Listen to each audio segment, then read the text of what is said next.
दोस्तों, हम लोग प्रयाग की नगरी में है। यहाँ पर कुंभ मेला का हम लोग भ्रमण कर रहे हैं। इस दौरान चलते चलते हमें दो साध्वी से भी मुलाकात हुई है।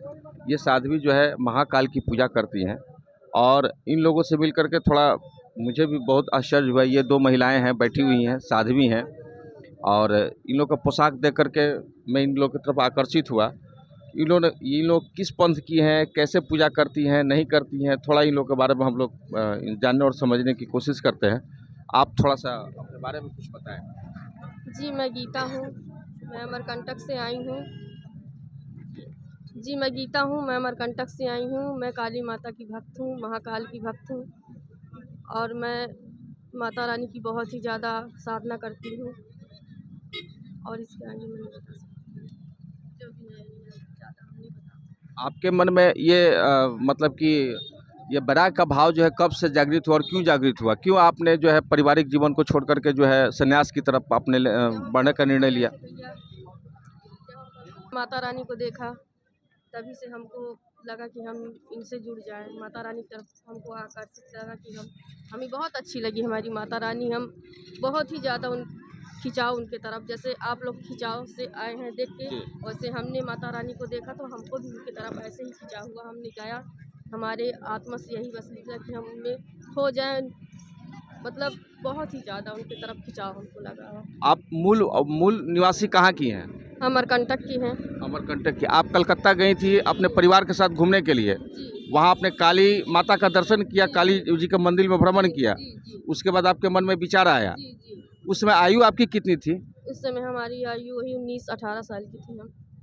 अच्छा, 18। अभी वर्तमान में आपकी कितनी आयु है? अभी मेरी वही कितनी आयु है?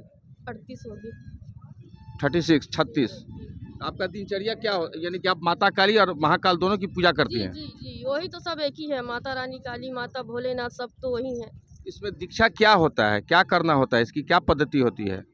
अब इसकी यही है कि लोगों का भला करो और संसारिक जीना मतलब छोड़ो, किसी से मोह माया नहीं, अपने मतलब उसमें रहो, जी। किसी से मतलब मत रखो। आप अपने मंदिर का नाम बता सकती हैं जहाँ आप रहती हैं, पूजा पाठ करती हैं? मंदिर का नाम तो नर्मदा नदी है, बस इतना ही बता सकते। नर्मदा नदी तो नदी का नाम हुआ, मंदिर का नाम मंदिर का नाम नहीं बता सकते। नहीं बता नहीं सकती हैं। बता सकते। अपने गुरु जी के बारे में कुछ बता सकती हैं? गुरु जी के बारे में मना किए हैं, अभी हम नहीं बताएंगे हमारे गुरु जी के बारे में, नहीं तो हम उनको डांटेंगे। जब आप साध्वी बनना चाहें तो उसमें आपके परिवारजनों ने कोई विरोध नहीं किया? बहुत किए, बहुत करना चाहा, लेकिन हम घर छोड़ के भाग। आपकी शिक्षा दीक्षा कितनी हुई थी उस समय? कितना तक पढ़ी लिखी थी आप? ज़्यादा नहीं पढ़े हैं, 9th तक पढ़े थे हम। 9 तक पढ़ी थी। जी। अच्छा, ये आपके बगल में जो बैठी हैं आपकी शिष्या हैं या फिर आपकी शिष्य हैं। शिष्य हैं? जी, ये भी आई हैं, 5 साल हो गए इनको जी। हमारे इसमें आने में। आप थोड़ा अपने बारे में बताएं। जी, मेरा नाम श्रद्धा है और मैं भी इन्हीं के साथ हूँ। जी। तो श्रद्धा साध्वी आप लिखती बोलती हैं, क्या बोलती है खुद को अपने आप को? श्रद्धा माता रानी का सेवा करते हैं। माता रानी का भी सेवा करती जी है। जी। आपको कितने दिन हुए हैं? मेरे को 5 साल हो गया। 5 साल हो गए हैं। आपके मन में ये विचार कैसे आया? बस हो गया, सांसारिक जीवन में मेरे को बहुत कष्ट था, इसलिए जीवन में आपको बहुत कष्ट था, मैं सांसारिक जीवन छोड़ना चाहती हूँ। तो जब आपने निर्णय लिया था उस समय आपकी कितनी आयु थी? अभी तो मेरी 27 उस समय जब आपने सोचा संन्यास लेने के लिए, सांसारिक जीवन का त्याग करने के लिए, आध्यात्मिक दुनिया में जाने के लिए, तो उस समय आयु आपकी कितनी थी? उस समय मेरी आयु वही 22-23 साल होगी। हाँ, 22 साल। 22 साल। अभी वर्तमान में कितनी है? 27 साल। 27 साल। आपकी शिक्षा मैडम जान सकते हैं आपने कितना तक पढ़ाई की है? मैं 10 फेल हूँ, 10वीं फेल हूँ। 10वीं फेल हैं। चलिए, आपकी ईमानदारी के लिए आप दाद देते हैं, कम से कम आपने खुल करके बता दिया कि जो है 10वीं फेल। लेकिन आप साध्वी माता, आप तो इतनी सुंदर हैं, आपको इतनी सुंदर हैं। एक तो कोई मोनालिसा थी, बहुत ज़्यादा वायरल हो गई थी, लेकिन हम लोग तो देख रहे थे आप तो उससे कहीं ज़्यादा खूबसूरत हैं। तो हो गया कहने का मेरा मतलब ये है कि आपने ईश्वर ने ये रूप दिया है, आपको पूरा जीवन दिया हुआ था। जीवन में कुछ पल कर बढ़ कर के और आगे पढ़ लिख करके बड़ा आदमी भी बन सकती थी। तो क्यों आपके मन में ये सब विचार है? ऐसा क्या कुछ दुःख था, तकलीफ था, परिवार में कलह था, क्या कुछ ऐसा क्या मन में आया? तो क्यों आपने ऐसा किया? बस हो गया, सब मोह माया से दूर रहना चाहिए, क्योंकि इंसान हमेशा धोखा ही देता है। बस कष्ट ही मिलता है। इंसानों के साथ रहोगे, मनुष्य के साथ रहोगे, कष्ट ही मिलेगा, इसलिए ऊपर वाले के साथ रहो। अच्छा, परिवार ये धोखा या हर कोई धोखा देता है, चाहे भाई हो भाई कहाँ से आपको धोखा मिला तो आपको मन में बस आया? हो गया, मेरे साथ बहुत कुछ हुआ, इसलिए नहीं मैं बता सकती हैं आप खुल करके, आप ये सब सब नहीं बात बताया, नहीं ये है, सब मेरा पर्सनल बात है, नहीं बताना चाह रहे हैं। अच्छा कोई बात नहीं है। जब आप संन्यास लेने के लिए सोची तो आपके परिवारजनों ने कोई विरोध नहीं किया? किए थे। घर में कौन कौन है बता सकती हैं? माता है, पिताजी है, भाई है, बहन लोग भी है। संन्यास लेने के बाद उन लोगों से बात होती है? आते थे मिलने, अब नहीं आते हैं। आप उन लोगों से बात करती हैं? अभी तो नहीं करती, जैसे उनको मिलना होता है तो आ जाते हैं देखने। आप कहाँ की रहने वाली हैं? वही आप भी अमरकंटक। मध्य प्रदेश की रहने वाली है? हम्म। मध्य प्रदेश की रहने वाली है।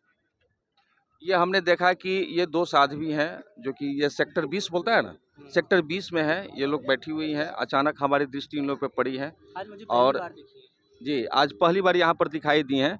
दोनों साध्वी ने, इन्होंने तो बहुत ईमानदारी पूर्वक बताया कि मैं मैट्रिक फेल हूँ और मुझे समाज से बहुत ज़्यादा हम छले गए, ठगे गए और इसके बाद मेरे मन में आया कि इस दुनिया में बहुत ही झूठ है, फ़रेब है। इसके बाद इन्होंने संन्यास का रास्ता जो है अपनाया है।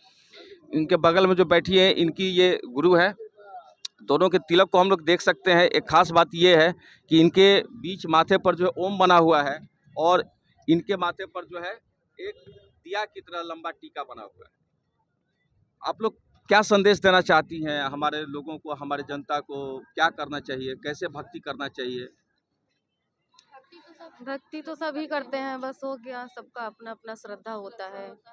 तो इसका मतलब कि जो भी व्यक्ति समाज से पीड़ित होता है, कहीं से छला जाता है, सारे लोगों को संन्यास ले लेना चाहिए?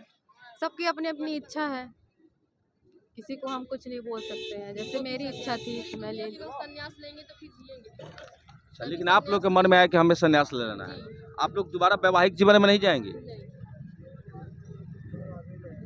इस तरह से हम लोगों ने देखा कि दो साध्वी हैं, दोनों ने, एक ने जो बताया, गीता जी ने बताया कि यह जो कलकत्ता गई थी माँ काली की, इन्होंने वहाँ पे दर्शन किया, वहाँ का मंदिर में गई परिवार के साथ। इसके बाद इनके मन में आया कि हमको जो है माँ काली के सेवा में चले जाना चाहिए और इन्होंने आगे चल करके वैराग्य या संन्यास के जीवन को अपनाया और उन्होंने परिवार से त्याग दिया। और ये मध्य प्रदेश के नर्मदा नदी के किनारे कोई मंदिर है जहाँ ये लोग रहती हैं और पूजा अर्चना करती हैं। जो मंदिर का स्थान है उसके बारे में बताने में ये लोग संकोच कर रही हैं और उनकी जो शिष्या हैं, इनका नाम क्या नाम बताया आपने? श्रद्धा। श्रद्धा, साध्वी श्रद्धा हैं। ये भी माँ काली की जो है पूजा अर्चना करती हैं और इन्होंने बताया कि समाज के द्वारा बहुत मुझे जो है छला गया, धोखा दिया गया। ये हालांकि ये बताने से संकोच कर रही हैं कि धोखा इनको कहाँ से मिला है, लेकिन इसके बाद ये भी जो है महाकाल और माँ काली की पूजा में दोनों लोग लगे हुए हैं। हम लोग आशा करते हैं कि इन दोनों की पूजा और अर्चना से समाज के लोगों का भला हो। ठीक, ओके, थैंक यू।